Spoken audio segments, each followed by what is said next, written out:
Now, for more on this, let's cross live to Beijing to speak with a chair professor of Soochow University, Victor Gao. It's nice to have you, Professor Gao. Now, Secretary of State Blinken. Thank you. Secretary of State Blinken is headed to China. Do you think he's bringing a copy of the U.S. rules-based order, and will Beijing be rolling out the red carpet for him? Yes, you're right. Secretary of State Blinken is expected to arrive in China very soon, and China and the United States will need to engage with each other to talk about a whole range of issues.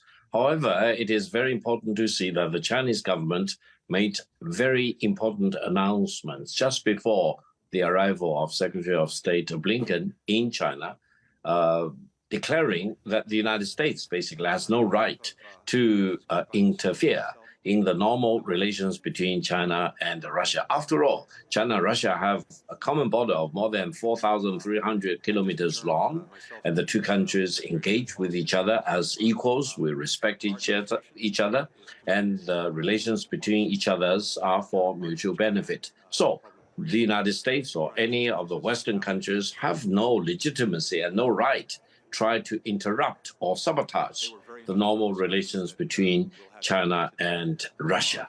Now, the United States declared that if Russia gains more ground in Ukraine, they will hold China responsible. What hypocrisy it is. This is completely unrelated, and China is not a party to the Ukraine war, and China urges all parties to achieve ceasefire and to go back to the negotiation table to find a solution through diplomacy and peace. Therefore, I think Secretary of State Blinken has been warned just before he arrived in Beijing. And let's wait and see how China and the United States will engage with each other on this very important issue of the war in Ukraine. And no one should expect that China will budge under pressure from the United States. China basically will need to stand firm on its matters of principle and deal with Russia and all the other countries in a normal, mutually beneficial way, rather than be dictated by Washington. Right. Now, recently, Western politicians have been keen to travel to China. German Chancellor Scholz just wrapped up his visit there in the past week. What's the significance of China to them at this time? Well, first of all, I think more and more countries in the world recognize that the U.S. initiated decoupling from China is completely a mission impossible, and de-risking is a misnomer.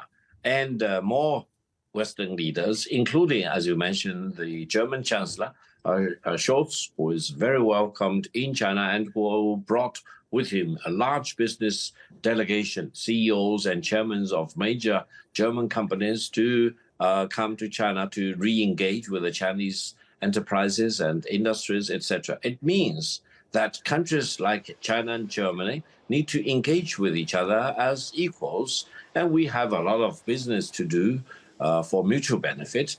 And our bilateral relations, mean China-German relations, China-French relations, etc., should not be dictated by the geopolitical interest of another country, a third country. This will make the world a better place, a more peaceful place, and for countries like China and Germany and many other countries to focus on peace and development will be much better if we are allowed to be disrupted by threats of war by a third country. All right, we have to leave you here now. Chair Professor of Soochow University, Victor Gao, thank you so much for your insight on this.